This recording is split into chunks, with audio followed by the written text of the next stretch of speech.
Hola, hola, buenas tardes. ¿Qué tal, mis queridos internautas? Bienvenidos al día de hoy a la clase de física, clase de ciencias. Hoy vamos a trabajar con el cuadernillo de la prueba Saber 11 del año 2012. Entonces, vamos a ver una prueba real que está publicada en internet, en la página del Ministerio de Educación y vamos a ver qué contenidos estaban tratando en esa época, algunos cambios que se han venido dando en la prueba. Bueno. Entonces, comenzamos, compañero. Muy bien, listo. Entonces, en el cuadernillo que encontramos en internet hay alrededor de unas 200 preguntas, ¿cierto? La parte de ciencias es la parte final, la segunda parte del cuadernillo y específicamente física. Tenemos hoy eh, comenzamos con la pregunta 172 en el cuadernillo, es la primera pregunta de física, ¿sí? Bueno, recordemos que hoy tenemos clase un poquitico más corrida hasta las 6:10 de la tarde, ¿sí? Bueno, listo, entonces vamos a comenzar rápidamente a trabajar con estos puntos. Este primer puntico que vemos acá es un punto de circuitos, ¿sí? Dice, para la iluminación interna de una casa, un arquitecto propone el siguiente circuito. Entonces tenemos aquí un cuarto, iluminación, otro cuarto y otro cuarto acá. Tenemos 4 cuartos. Acá hay una fuente que ilumina los 4 bombillitos. El electricista le dice al arquitecto que debe cambiar el circuito porque al fallar uno de los bombillos se apagarán los demás. Hasta acá. Esta afirmación que le está diciendo el electricista al arquitecto es cierta, es válida. Si cortamos nuestro cablecito que lleva la corriente acá, acá, acá o acá, en cualquier parte que lo cortemos, inmediatamente va a cortar el flujo de corriente, ¿cierto? Entonces no va a haber iluminación.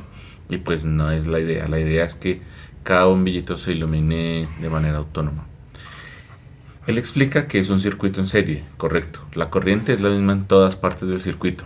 Mientras que en un circuito en paralelo, la diferencia de potencial, el mismo voltaje, es la misma en todas las partes del circuito. Recordemos que utilizamos la letra V mayúscula para la diferencia de potencial. De acuerdo con lo que explica el electricista, pregunta, ¿cuál es el mejor diseño que debería elaborarse para que la casa siempre esté iluminada si se daña un bombillo? Entonces la idea es mantener los 4 o la mayor cantidad en caso de que falle uno, los demás no fallen, ¿cierto? Entonces en este puntico, que es el punto 172, nos dan estas 4 opciones. Nos dan la opción A, que pues si la comparamos con la original no cambiaría en nada, solamente está cambiando, digamos, la orientación de bombillo, pero vemos acá la batería lleva acá corriente, la misma línea sale, lleva corriente al siguiente y así. Entonces tenemos acá un circuito en serie que es exactamente igual al que están proponiendo acá, ¿cierto? Que propone el arquitecto. Entonces no es útil. Entonces vamos a descartar la A. Tenemos una opción B que nos dice que vamos a sacar corriente de esta parte de la fuente, vamos al primer bombillo del cuarto, vamos acá y de acá saca una derivación, ¿sí? Entonces, ¿qué va a pasar? Si cortamos acá, por ejemplo, tenemos lado negativo conectado con este, conectado a estos dos y conectado acá. Por lo tanto, no habría flujo de corriente, ¿cierto? Porque este lado que es positivo no estaría conectado. Entonces, este circuito pues no nos va a servir. De hecho, si cortamos acá va a pasar lo mismo, ¿cierto? Entonces, en caso de que falle o cortemos este primer bombillo, los demás van a quedar sin funcionar. Entonces, esa es razón suficiente para descartar la opción B, opción tampoco válida. Nos quedan dos opciones. Opción C, tenemos la opción en que tanto el polo positivo como el polo negativo en cada bombillito, ¿cierto? Pues estoy pintando acá. Todos están conectados a un mismo punto eléctrico, que es esta línea. y la parte negativa, todos a esta misma línea eléctrica, ¿cierto? Que es la parte negativa de la fuente, esta es la parte positiva. Entonces, ¿qué pasa si cortamos, digamos, el bombillo 1 lo eliminamos? No existe, cortamos aquí el cable. Pues la corriente igual va a seguir fluyendo acá, ¿cierto? Va a seguir fluyendo acá y va a seguir fluyendo acá. Y el polo negativo va a estar unido acá, por este lado, por acá, por acá. Por lo tanto, tenemos que el punto C es un punto posible. Acá no importa que no exista el primer bombillito, la primera iluminación. ¿Qué pasa si quitamos esta última, por ejemplo? Pues y de igual manera, tanto este y este van a estar conectados aquí a la parte de arriba y a la parte de abajo. Por lo tanto, no importa. Entonces, este circuito es el circuito paralelo. Y es el punto, dejémoslo pendiente. Es como el más posible hasta ahora. Nos falta revisar la opción D. ¿Qué tenemos en la opción D? Tenemos un circuito, vamos a ver, que falla eléctrica de acá. Acá sale el positivo, positivo, negativo.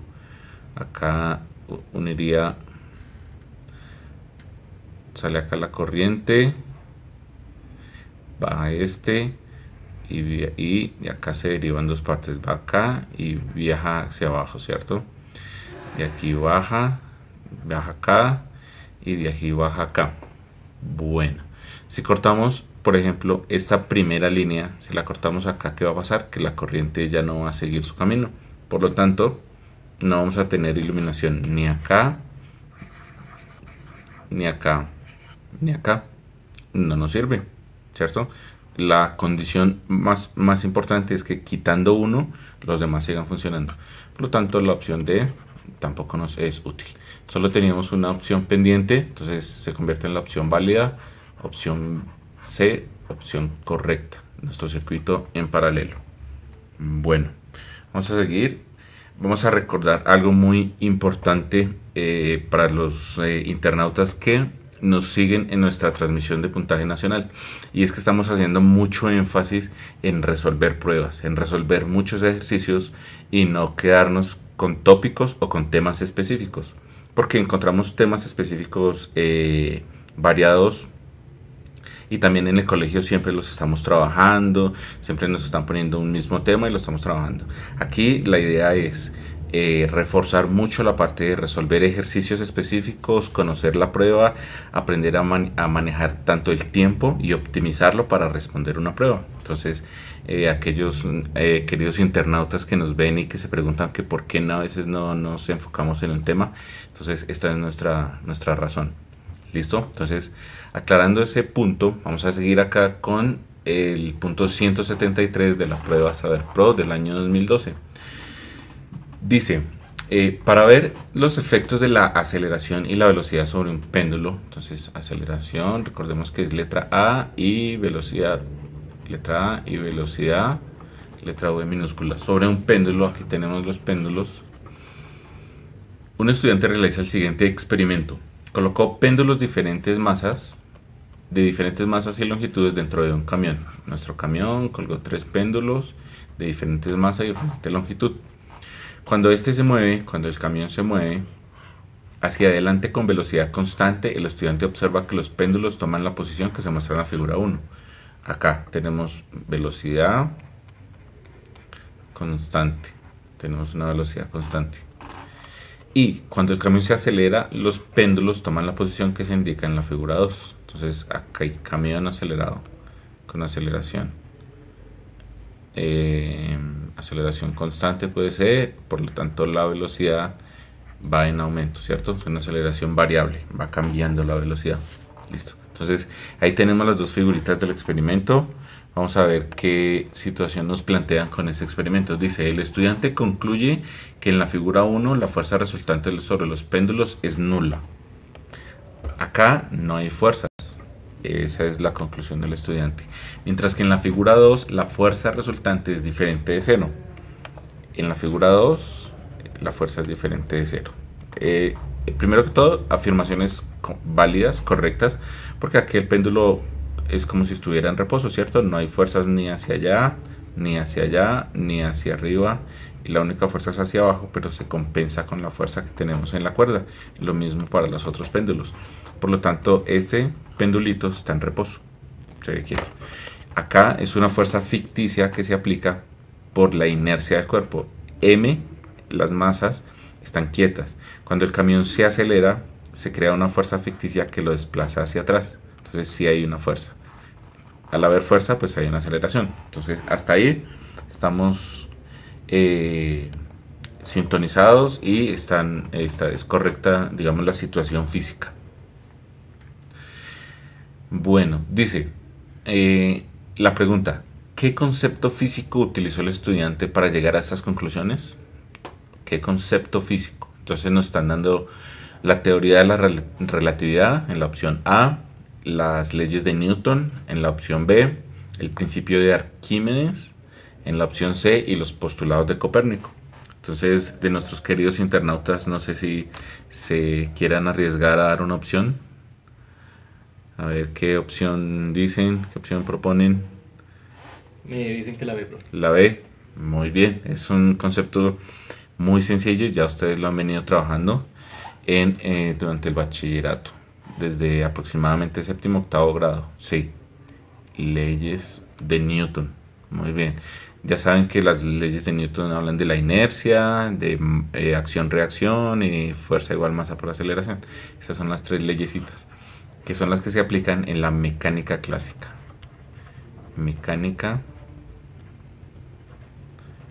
clásica. De teoría de relatividad, no. ¿Por qué no? Porque esta la utilizamos cuando tenemos velocidades muy cercanas a la velocidad de la luz. Por lo tanto, no es útil en este caso.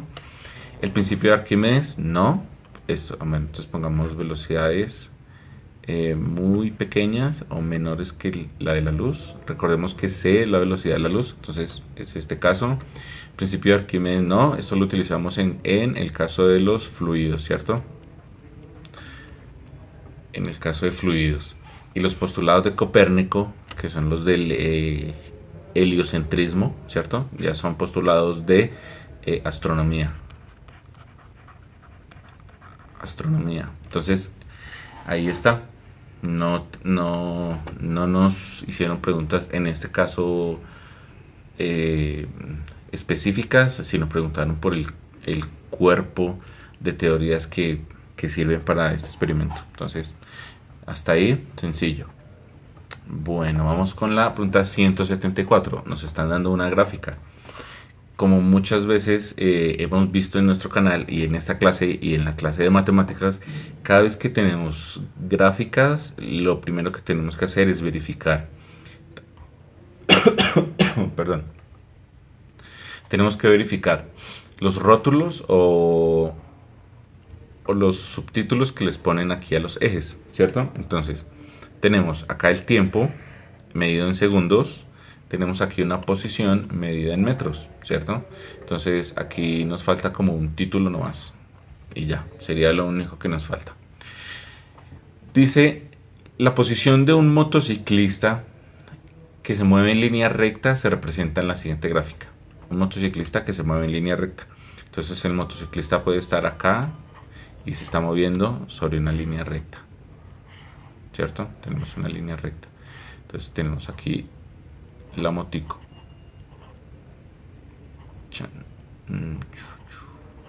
Tenemos aquí la moto. Entonces el motociclista se está moviendo en esta línea.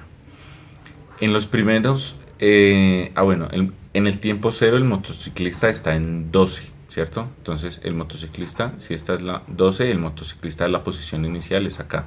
Entonces el motociclista durante los 3 primeros segundos se desplaza hasta la posición 2, ¿cierto? Entonces tenemos aquí la posición 2. Entonces el motociclista lo primero que hace es moverse. Vamos a ver, moverse, perdón, acá. El motociclista se mueve en esta dirección. En esta dirección, ¿cierto? Se mueve de manera negativa. Y después se mueve de manera positiva hasta en los 7 segundos va a llegar otra vez a la posición 12, o sea que después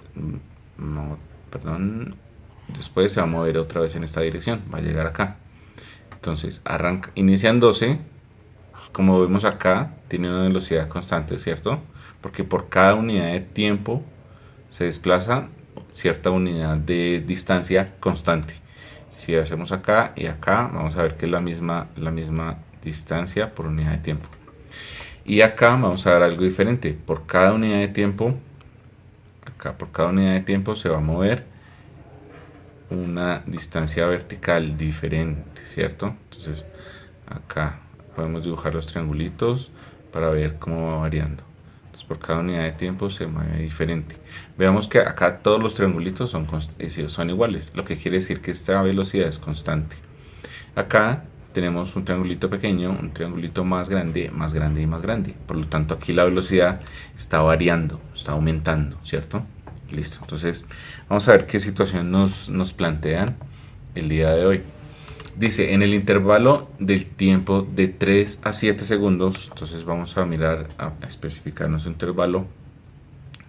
Nuestro intervalo es de 3, desde 3 hasta 7 segundos, acá en este. Nos están diciendo que fijemos en ese intervalo. Entonces vamos a mirar solamente ese intervalo, ¿cierto? Listo. Se puede afirmar que el motociclista tiene. Listo, ya habíamos hecho un análisis que nos va a servir mucho acá, porque nos están dando las 4 opciones. La primera dice velocidad constante positiva y está avanzando. Aceleración positiva y está avanzando. Velocidad variable negativa y está retrocediendo. Aceleración negativa y está retrocediendo. Entonces, como vimos, tiene velocidad variable, ¿cierto? La velocidad va cambiando acá, la pendiente que está acá es diferente a esta, es diferente y es diferente a esta. Por lo tanto, la velocidad no es constante, ¿cierto? La velocidad es variable. Por lo tanto, esta opción no nos sirve, la descartamos. Aceleración positiva y está avanzando. La aceleración, entonces, aquí vemos que la velocidad, tenemos acá una velocidad, acá vamos a tener otra velocidad, vemos que está aumentando, cada vez la velocidad va a ser diferente. La velocidad en este caso es la línea tangente a este punto, ¿cierto? Y vemos que está variando y cada vez se hace más grande, cada vez se hace más empinado el gráfico. Entonces, y está avanzando, sí, es verdad, porque está en la posición 2, o sea, está acá en 2, y cuando termina su recorrido está en la posición 12, o sea que está acá, o sea que sí se está moviendo hacia adelante, ¿cierto? Está avanzando. Listo, entonces tenemos una opción pendiente, una opción probable que sea real. La aceleración sí es positiva y está avanzando. Vamos a ver qué más nos proponen. Velocidad variable negativa. No, sí es velocidad variable, pero no es negativa. Vemos que aumenta, ¿cierto? Entonces acá, debido a este negativo, entonces también la podemos descartada. Y aparte de eso, pues tampoco está retrocediendo, está avanzando. Y la opción de dice aceleración negativa, sí tiene aceleración, pero no es negativa. Y está retrocediendo, no está retrocediendo, está avanzando, descartada total. Entonces la única opción que tenemos, que era la pendiente, pues es la opción correcta. Tenemos la opción B, aceleración positiva y está avanzando. Vamos a mirar el gráfico. Entonces, avanzando porque se mueve de la posición 2 a la posición 12 en 4 segundos. Y la pendiente de esto, que es la velocidad, vemos que va aumentando. Entonces, aceleración positiva. Listo. Entonces, un ejercicio de cinemática para los que les gusta encasillar los ejercicios en algún tema. Bueno, vamos con la pregunta 175. La pregunta 175 dice: un estudiante quiere fabricar un paracaídas de tal forma que cuando se suelte verticalmente desde una misma altura, el tiempo que se demore en llegar al suelo sea mayor. Él encuentra el modelo que muestra en la figura. Un trozo de plástico circular, acá lo vemos, atado a un cubo de madera. Acá tenemos el cubito de madera. El estudiante le realiza diferentes modificaciones a este modelo para lograr su objetivo. ¿Cuál de las siguientes tablas de datos, entonces nos van a dar opciones con tablas de datos, le permitirá al estudiante registrar sus datos para evaluar sus diseños? Entonces vamos a mirar 4 opciones que son posibles tablas de datos a los diferentes modelos que el estudiante ha construido. Entonces modelo 1, acá debe haber un modelo 2, modelo 3, modelo 4, igualmente acá, acá y acá en esta parte, ¿cierto? Entonces construyó varios modelos. Y en los diferentes modelos pone variables que son las que él va a estudiar para verificar de qué depende o acá evaluar los diseños. Él quiere evaluar los diseños. Entonces veamos. En la opción A tenemos que va a variar la masa del cubo, la longitud de las cuerdas, el área del plástico y el tiempo de caída. En la opción B tenemos que va a variar la masa del cubo, la longitud de las cuerdas, la forma del plástico y el grosor de las cuerdas. Bueno, entonces aquí ya vemos algo como sospechoso, ¿cierto? El grosor.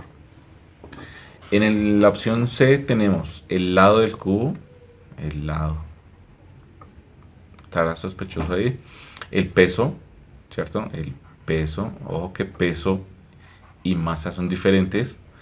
Masa del cubo, entonces peso y masa, ojo, y tiempo de caída. Y en la opción D tenemos que va a evaluar el grosor de las cuerdas, el área del plástico, la altura de lanzamiento y el grosor del plástico, ¿cierto? Entonces también está como sospechoso ahí, como raro. Entonces, ¿cuál es la idea? La idea es que cuando se hace un experimento, uno tiene que determinar cuáles variables son las útiles, las variables que influyen, ¿cierto?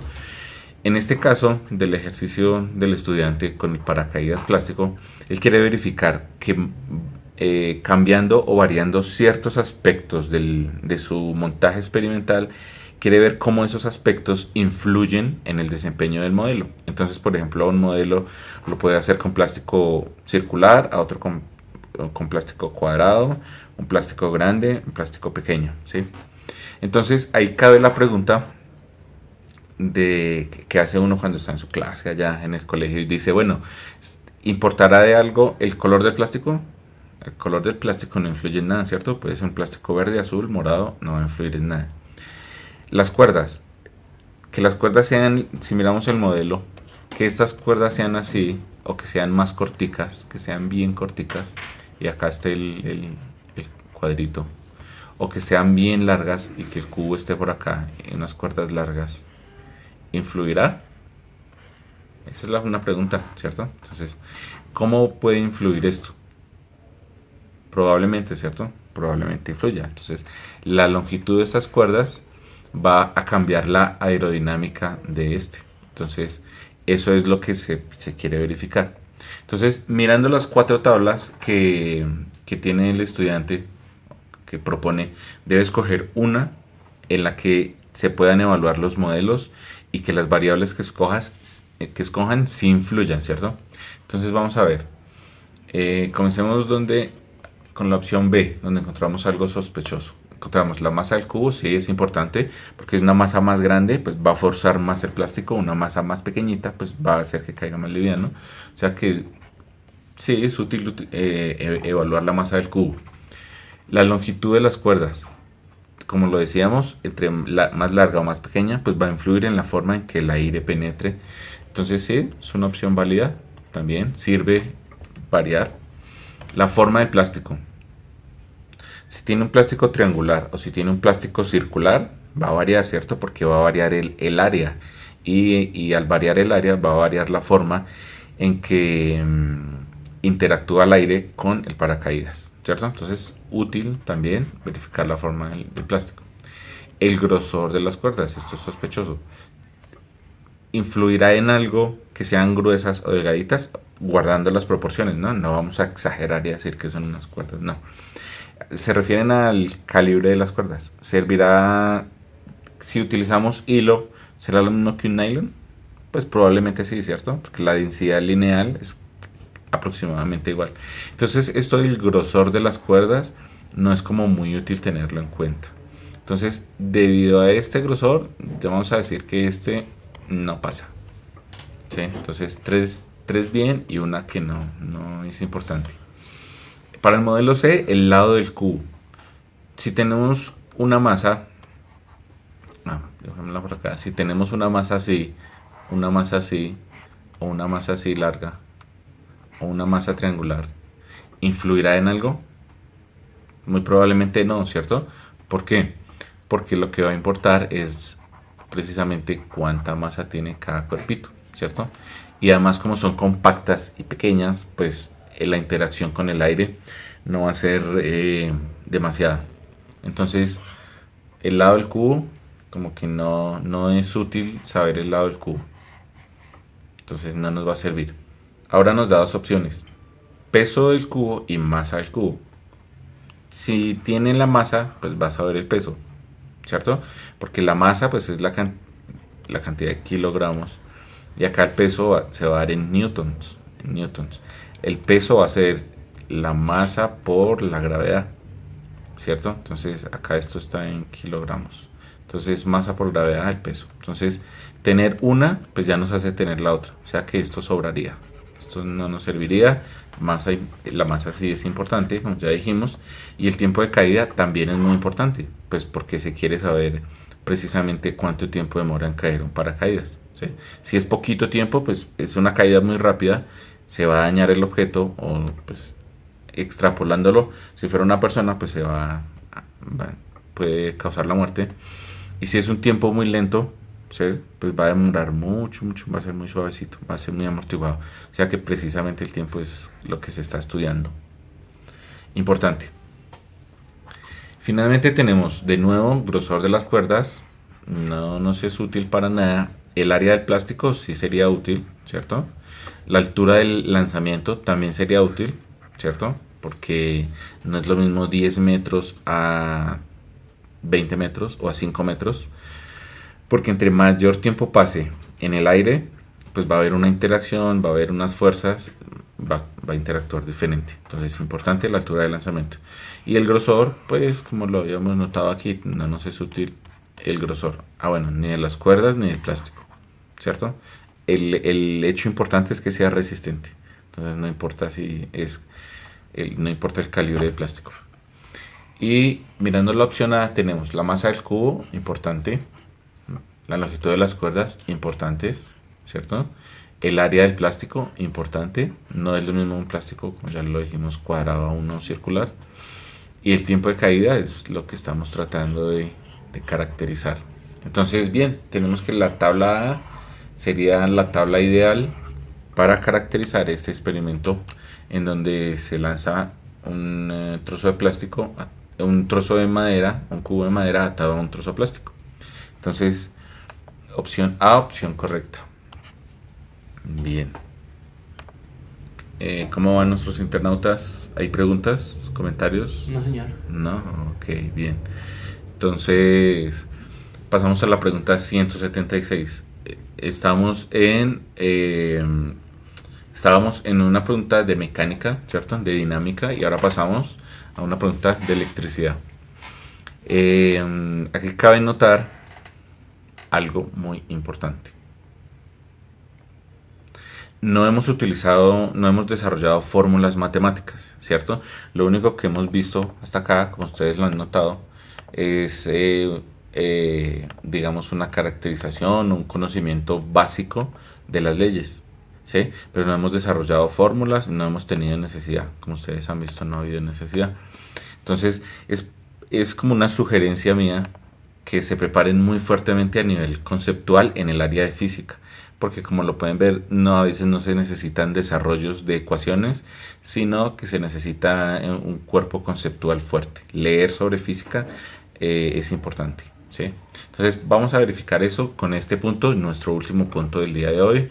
Dice, la fuerza electrostática que ejerce un campo eléctrico sobre una carga eléctrica se describe según la expresión. Nos dan la ecuacióncita de fuerza igual a carga por campo eléctrico.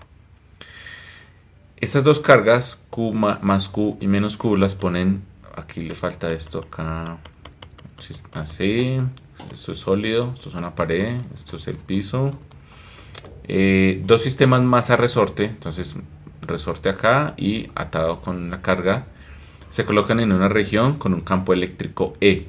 Tenemos un campo eléctrico hacia allá, como se muestra en la figura, ¿cierto?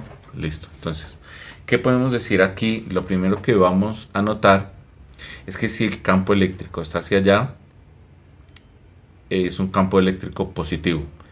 Y acá tenemos una carga positiva que se va a repeler y una carga eléctrica negativa que va a ser atraída, ¿cierto? Listo. Entonces, si las esferas se sueltan desde la posición de equilibrio, estas se moverán. La idea entonces en este punto es saber hacia dónde se van a mover las cargas. 1 y 2 a la derecha, porque las fuerzas sobre ellas tienen la misma dirección. Si tienen la misma dirección, las fuerzas sobre ella, recordemos, acá tenemos una fuerza del resorte hacia acá y tenemos un campo eléctrico hacia allá, ¿cierto? Entonces, el campo eléctrico y la carga se van a repeler. Este campo eléctrico positivo con esta carga se van a atraer. Entonces, tenemos la opción B. 2 se va a mover a la derecha y 1 se va a mover a la izquierda, porque las fuerzas sobre ellas son contrarias. La opción C dice 1 y 2 a la izquierda, porque las fuerzas sobre ellas son negativas. D, 1 a la derecha y 2 a la izquierda, porque el campo empuja las cargas en direcciones opuestas. Entonces, lo primero que podemos notar acá es que como el campo tiene esa dirección y las cargas son opuestas, las cargas se van a mover en dirección opuesta. Entonces, a la derecha y a la izquierda, porque las fuerzas, entonces tenemos que opción A descartada y opción C descartada, ¿cierto? No se van a mover en el mismo sentido.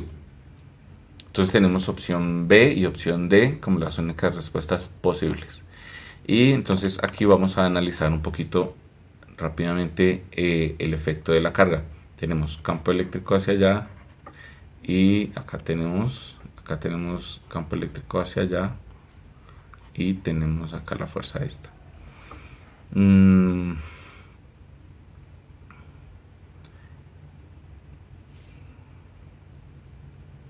Listo. Estas dos cargas, esta carga con este campo se van a repeler. Esta carga con este campo se van a atraer, ¿cierto? Entonces, lo más probable que va a ser que esta carga, o lo que va a ocurrir es que esta carga se va a mover a la izquierda y esta carga se va a mover a la derecha, ¿cierto? Este se va a repeler, se va a mover hacia allá y esta va a ser atraída hacia la izquierda. Entonces vamos a ver qué opción es esa. Dice 2 se va a mover a la derecha y 1 a la izquierda, porque las fuerzas sobre ellas son contrarias, porque el campo empuja las cargas en direcciones opuestas.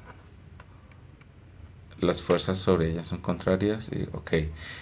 Esta justificación, fuerzas sobre ellas contrarias y el campo empuja las cargas en direcciones opuestas, pues es básicamente la misma justificación, ¿cierto? Entonces lo que dijimos es que 2 se va a mover a la izquierda y la carga 1 a la derecha. Entonces 2 se va a mover a la izquierda, la carga negativa, que esta es la carga negativa, y la carga 1 se va a mover a la derecha. Esta se va a mover hacia allá, la carga positiva. Y como dijimos, entonces esta justificación pues es básicamente esta misma justificación. Solo es entonces conocer cómo interactúa el campo eléctrico con las dos cargas. Descartamos esta y tenemos opción correcta, la opción D. Listo. Como vemos, no hemos desarrollado ecuaciones, sino que aplicamos la parte conceptual. Entonces, bueno, hasta ahí creo que es todo por el día de hoy. Hay una pregunta, profe. Sí, señor. Pero si repele no iría en contra del campo eléctrico. Sí, exactamente lo que estamos diciendo. El campo eléctrico va hacia allá y está empujando esta carga, la está empujando. Este campo eléctrico lo que va a hacer es atraer esta hacia la izquierda. El campo eléctrico, como se repele con la carga, lo que va a hacer es empujarla. Por lo mismo, como se repelen y el campo va para allá, pues la carga lo que va a hacer es también desplazarse para allá, ¿cierto? Entonces se va a ir para allá. Como la carga 2 es negativa y el campo es positivo, pues lo que va a hacer es campo positivo y la carga es negativa, la va a atraer, o sea, la va a mover hacia allá. Esa es digamos, la justificación, es la razón. El porqué físico de por qué ese es el movimiento de las cargas. Ahora hay que tener en cuenta que aquí hay un resorte, entonces lo que va a hacer es comprimir el resorte, y en este caso la carga 1 lo que va a hacer es elongar, estirar un poco el resorte, porque va hacia el sentido del campo eléctrico. Esa es la justificación. Si digamos no fuera un campo eléctrico, sino que fueran las cargas, ¿cierto?, sueltas, esta carga se movería hacia allá, atrayendo a esta, y esta también se movería hacia allá. Entonces, en ese caso tendrían la misma, el mismo movimiento, ¿sí? Pero pues tenemos presencia de un campo eléctrico. Eso es lo que está sucediendo. Listo, es todo por el día de hoy. Espero les haya gustado. Seguimos conectados próximo jueves con más clase de ciencias y el martes clase de matemáticas.